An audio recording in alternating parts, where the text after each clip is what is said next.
Some children didn't grow up learning who God truly is. They grew up learning who their parents said God was. And often, the God they were shown was strict, impossible to please, and always angry. In some homes, faith became fear.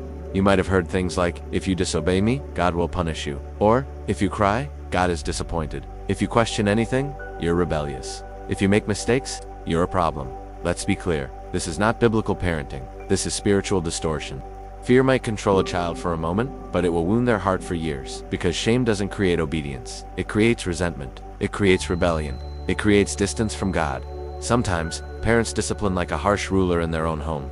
A child is yelled at, threatened, or punished out of anger, and then told, "See what you made me do. Don't anger me again." That's not correction. That's intimidation. The Bible warns us about this. Ephesians 6:2-4 says, "Fathers, do not provoke your children to anger, but bring them up in the discipline and instruction of the Lord." The discipline of the Lord is not humiliation. It is guidance. It doesn't crush, it shapes. It doesn't shame. It teaches. It doesn't break a child's spirit. It builds it.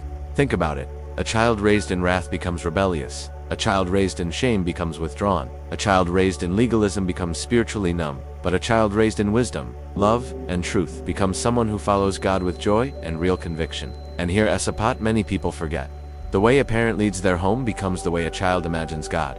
If a parent leads with harshness, the child sees God as harsh. If a parent leads with mercy, the child understands God's mercy. If a parent leads with wisdom, the child learns to honor God's authority. Parents, your authority in the home is your child's very first picture of God's authority in heaven. That's why Scripture says in Proverbs 22:6, "Train up a child in the way he should go, and when he is old he will not depart from it." And it also says, "Honor your father and mother, that it may go well with you, and that your days may be long." There is a blessing in honoring parents, but parents must also lead lives that are worthy of that honor. Because if a child grows to resent their parents, they often grow to resent God too. Not because God failed them, but because His name was misrepresented in their own home. So, parents, raise your children in righteousness. Correct them with truth. Guide them with patience. Discipline them with wisdom. Love them with the heart of God. Don't make them afraid of you. Don't make them hide from you. Don't drive them into rebellion through harshness. Let your leadership reflect Christ. Let your correction reflect grace. Let your home reflect the God you truly want them to know. Because when children are raised in the way of the Lord, it goes well with them.